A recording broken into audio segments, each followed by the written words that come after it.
Olá, amigos da TV Cidade. Estamos com mais um Cidadania e Qualidade de Vida. E para falar de cidadania e qualidade de vida, eu trouxe um rapaz que eu conheci há poucos dias e que me encantou a história dele como pessoa, como trabalhador e como motivador de pessoas. Eu estou hoje aqui nos estúdios com o Fábio Moraes. Eu já chamo ele de pastor. Às vezes ele não gosta, mas eu acho que ele já é um pastor. Mesmo sendo pastor de uma única casa hoje, né? Que se chama Comunidade Profética Casa no Altar. Então, com nós, Fábio Moraes. Suas primeiras considerações na Câmara 3 para quem está em casa te assistindo. Olá, boa tarde a todos. Eu sou o Fábio, sou o pastor Fábio, sou pai de família, 37 anos, e estamos aqui falar um pouquinho da nossa vida, falar um pouquinho da nossa rotina, né? Muito bem. Fábio, tu me contava que é de uma família de motoristas, que começou com 13 anos já em cima da carreta do pai. Isso aí. E quem é o seu pai?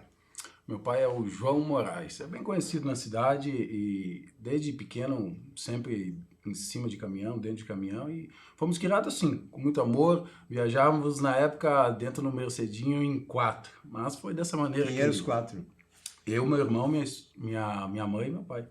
Foi dessa maneira que ele nos criou, foi dessa maneira que até hoje eu supro o meu sustento através disso aí. Em cima do caminhão.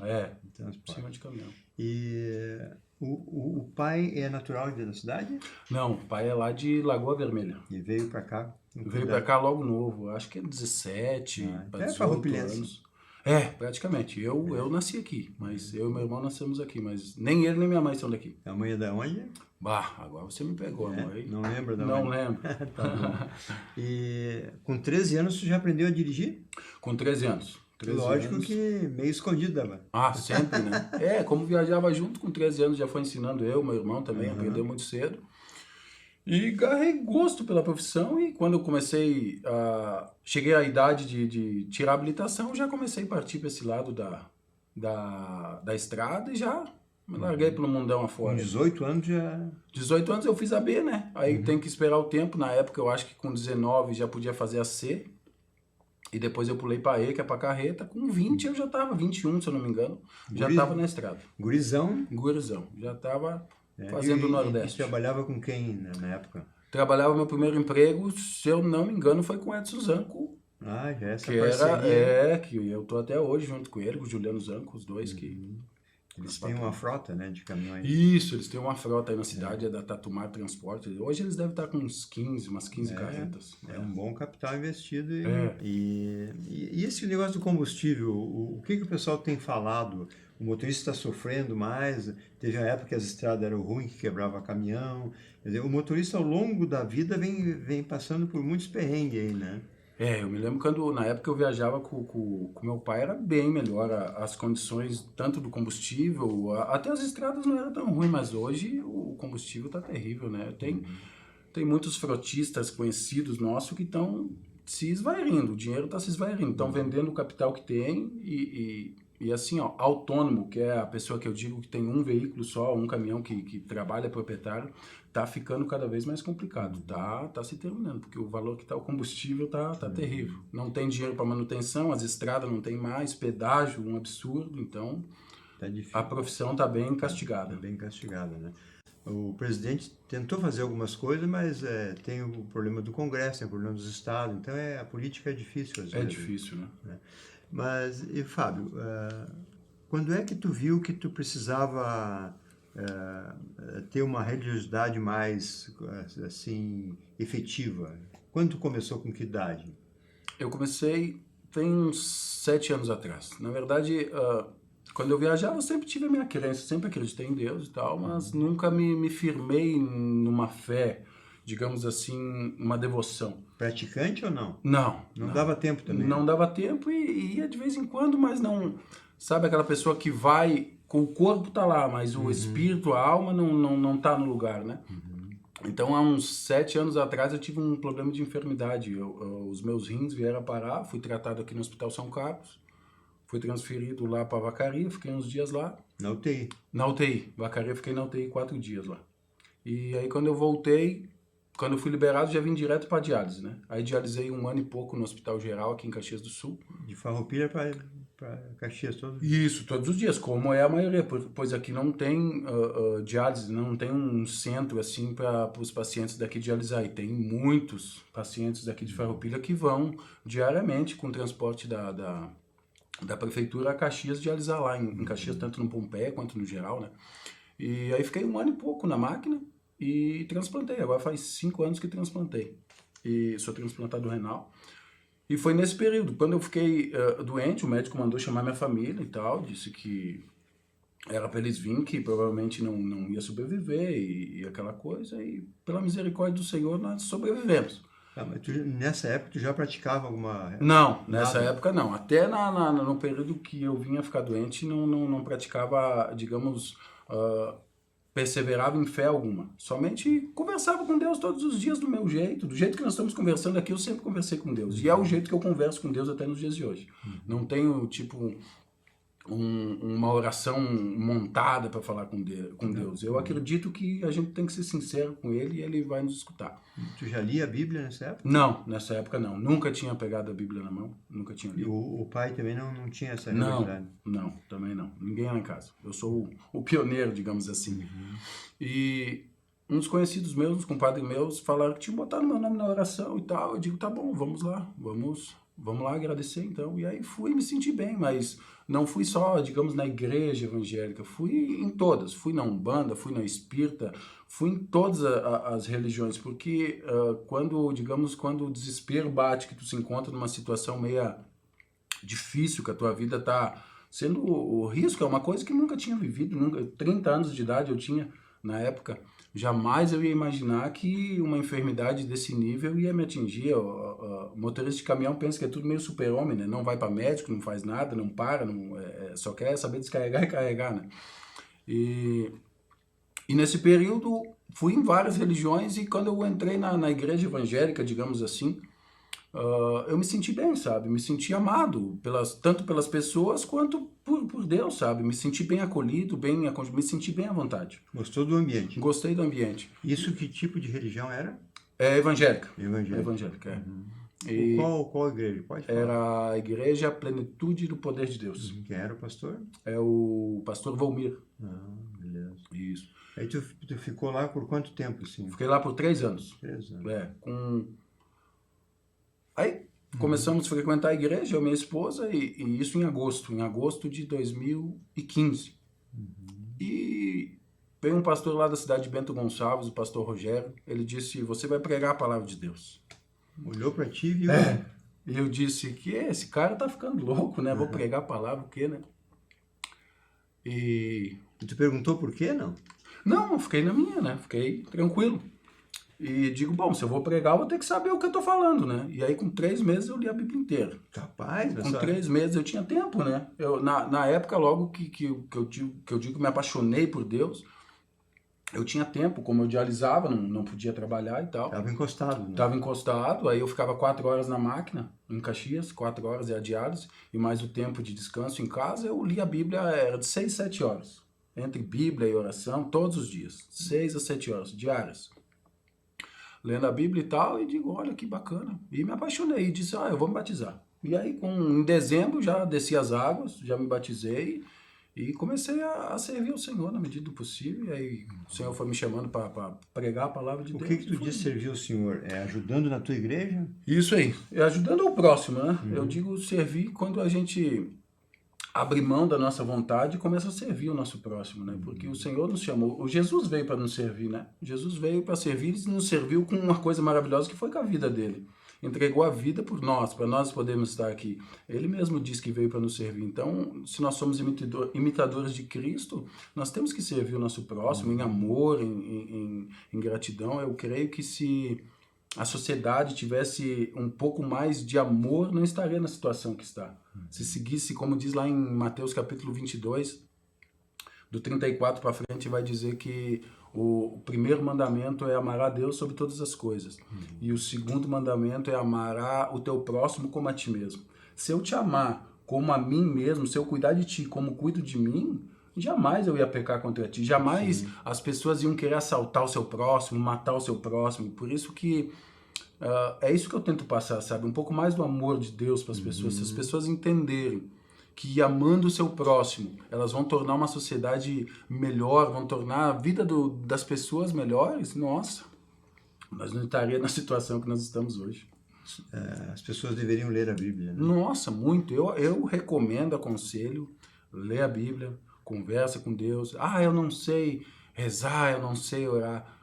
Conversa do jeito que nós estamos falando aqui. Vai lá e conta as tuas mazelas para ele, ou vai lá e só fica com ele. Vai lá, fecha a porta do teu quarto. Mateus capítulo 6 vai dizer, entra no teu quarto, fecha a porta e fala com o teu pai em secreto. Ele tá ali para te ouvir. Como é que tu gravou tantas assim? Normalmente o pastor grava, né?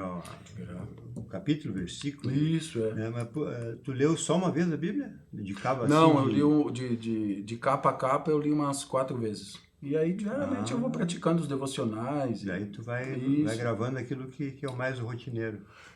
E vou escrevendo, né? Eu tenho um aplicativo aí no telefone que vou armazenando, né? Pra gente não se perder, porque tem muita coisa que a gente lê e acaba esquecendo. Então, agora eu comecei a escrever pra ficar melhor. Quando se escreve, grava mais, né? E aí uma hora que o cara precisa de alguma coisa, tem escrito e tal, fica mais prático, né? A Bíblia é o livro mais vendido do mundo, né? Mais vendido do mundo. Há muitos tempos, né?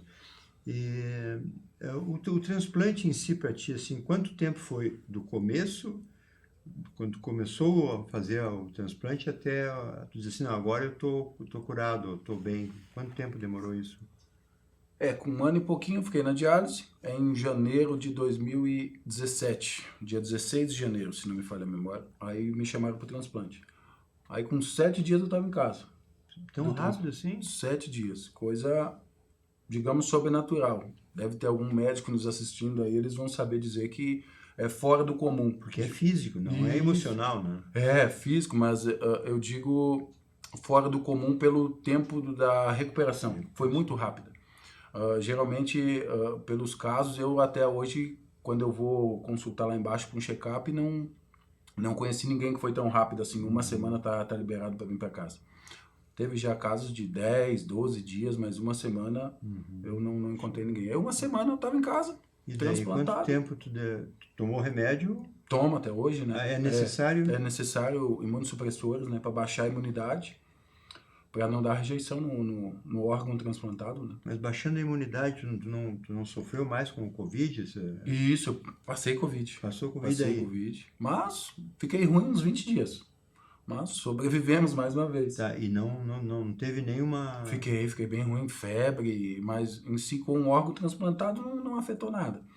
Mas fiquei 20 dias bem ruim mesmo, febre e cansaço, falta de ar. Mas passou. E esse remédio que toma, ele é o resto da vida? O resto da vida. É o microfenolato e o tracolinos. É para baixar a imunidade, né? Aí por isso que daí eu já fico um pouco mais fraco a vírus e outras doenças, né? Porque a imunidade é em 6. Fica entre 4 e 6. E o que quer dizer E de isso? uma pessoa, leigos, os leucócitos que eles chamam, né? Uma pessoa normal gira em torno de 10 a 12. A minha fica nessa tomada aí. Perdeu 40% De uns 6, praticamente. isso aí. O transplantado fica mais ou menos nesse Mas sentido. resfriado, tu pega seguido? Como é que é isso? Olha, falando baixinho agora que eu peguei um resfriadinho aí que estou me recuperando, mas é difícil. É difícil. É difícil. É que a partir do momento que tu teve o problema no rim, tu também te cuidou mais na alimentação. Também, tudo, né? também. Álcool e cigarro, nem pensar. Não, até tem transplantados que consomem. Eu não consumo por opção mesmo, opção minha. Como eu acredito nisso, depois que eu comecei a servir a Deus, eu abri mão de muitas coisas. Não que seja proibido, que eu sempre... Mas é um vício, né? É um vício. Não é fácil para libertar-se, que nem diz. Para se soltar da bebida, se soltar do cigarro. Eu fumei muitos anos, bebi muitos anos. Imagina, o motorista não tem como não fumar, né? Fico o dia inteiro dentro de uma cabina, né? Sim, Então, só música e cigarro. Tinha rádio também para se comunicar com os outros? Não. Tinha, na minha época o rádio PX era bom, nossa. E depois veio o telefone, aí o WhatsApp, aí acabou o rádio amador foi se esvairindo e foi se acabando, mas na minha época tinha tinha uma boa comunicação. E era um glamour, né? Era bom, nossa, passava o dia, né? Nossa, era muito de gostoso. todo o país, né? Todo o país. Falava com pessoas fora do país. Era uma Argentina, galera legal. Chile, sim. Tinha o pessoal aqui da Silvestrin também tinha lá pro Chile. Nossa, fizeram uma amizade boa, sabe? Com certeza. Um companheirismo. O cara passava o dia, quando via, chegava o fim da jornada. Que legal. Agora vamos falar um pouco da tua casa. Tu tá com a camiseta, pode abrir um pouco mais, né? Comunidade Profética Casa no Altar. Isso.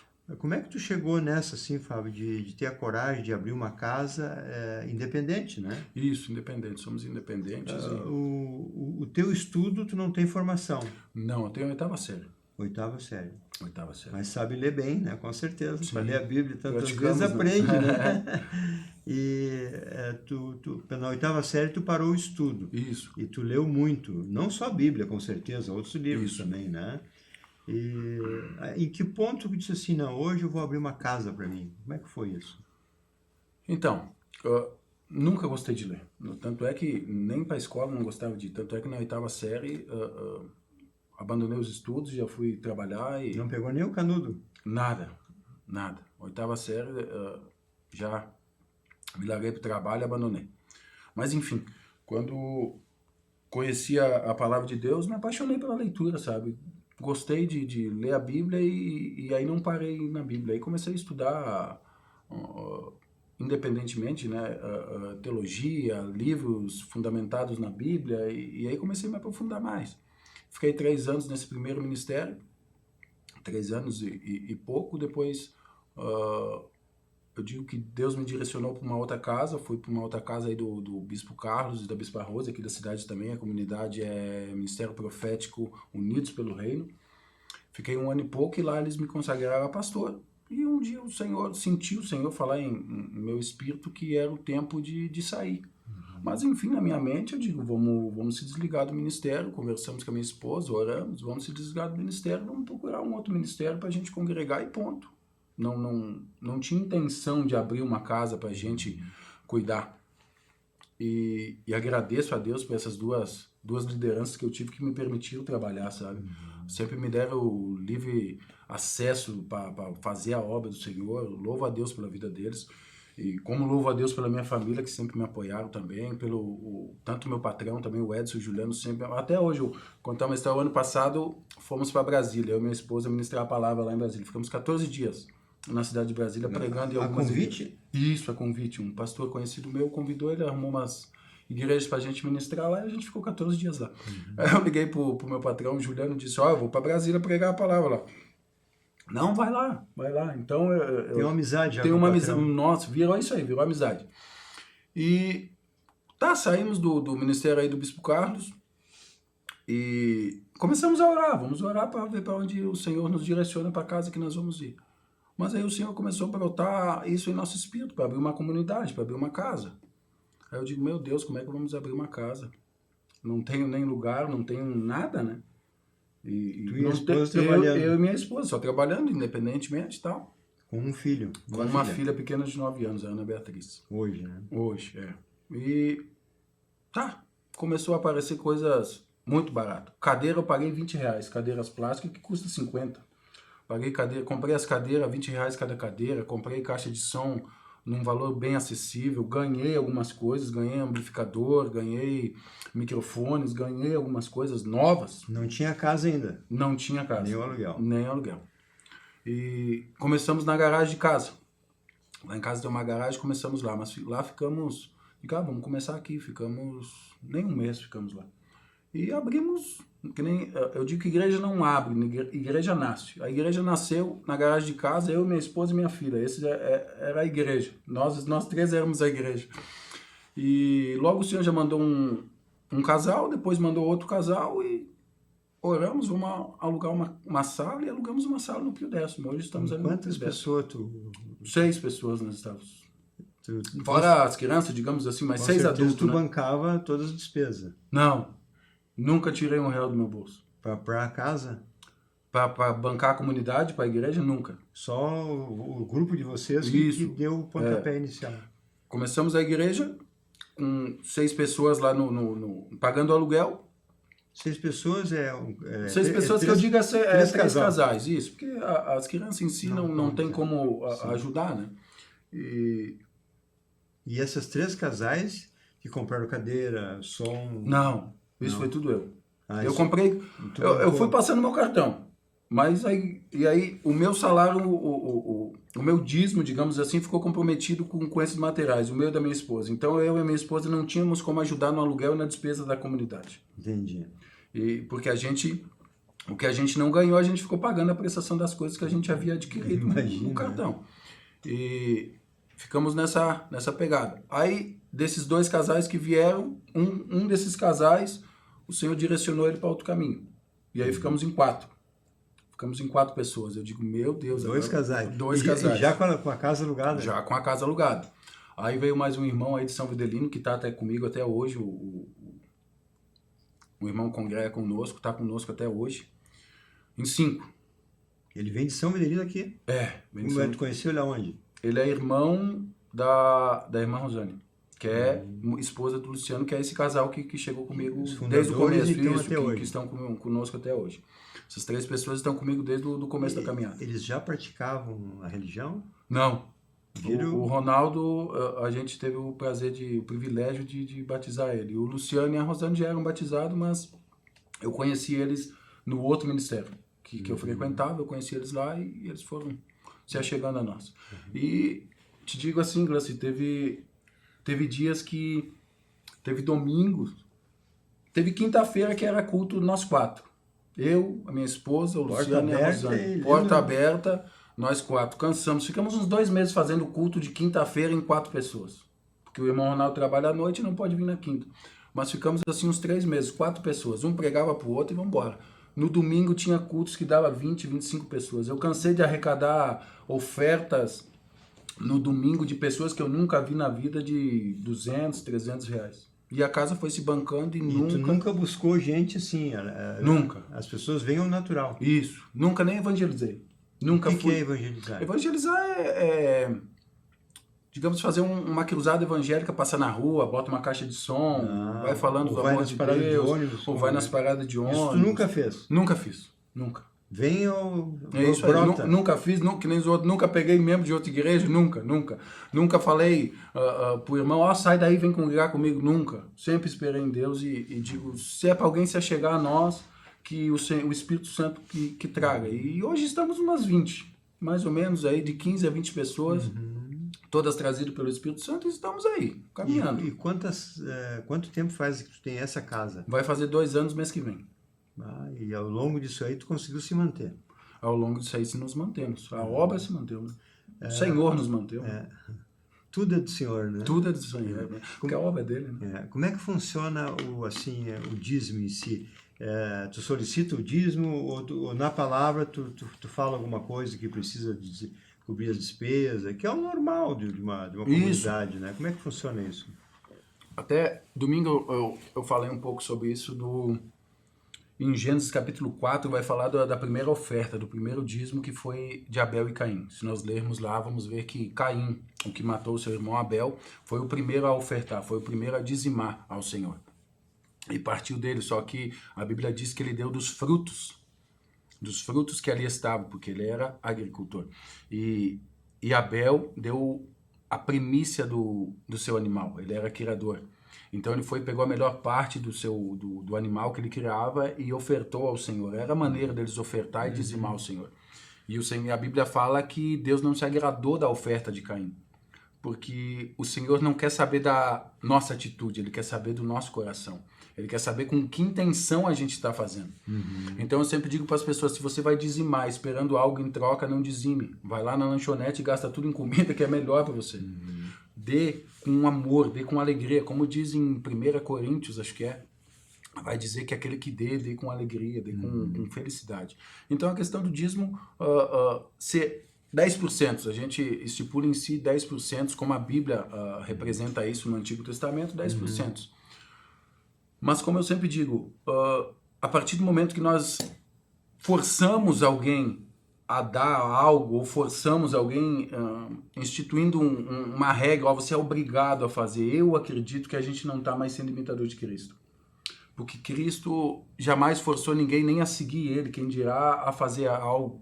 O Senhor nos deu o livre-arbítrio. Então a pessoa dizima se quer, oferta se quer, segue a Cristo se quer. Não existe uma cobrança. Não existe uma cobrança. Tem que ser espontâneo. Isso, na isso. tua Tem que casa. partir. Lá a gente trabalha dessa maneira. A pessoa tem que sentir no coração de dar, tem que sentir no espírito de abençoar a casa dele, né?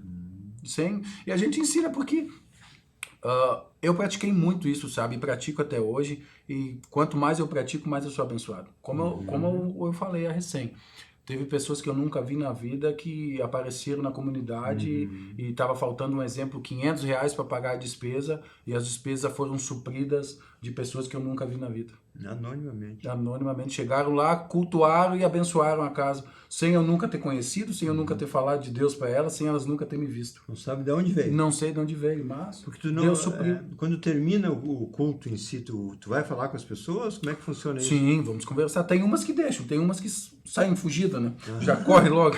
Não querem saber. Não querem saber. Tem umas que acabam o culto e vão para suas casas, né? Porque legal. também tem os seus afazeres, né? Mas a gente procura partilhar disso aqui, ó. Mesa, comunhão. Eu não acredito numa igreja que não tenha comunhão. Jesus... Comunhão é uma conversa informal. Isso, uma comunhão. Igreja, só lá no templo, para mim não funciona.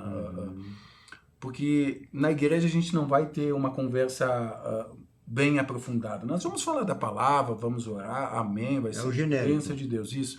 Mas tu não vai falar dos teus problemas para mim lá dentro da igreja. Tu vai procurar um lugar de comunhão. E não tem mais comunhão do que a mesa. Jesus, onde é que ele participava da comunhão com seus discípulos? Na mesa. Vinho e peixe. E pão. E partilhando da mesa da comunhão. E aí é dessa maneira que a gente acredita que os problemas serão resolvidos. E tenho certeza que na sua casa também é assim.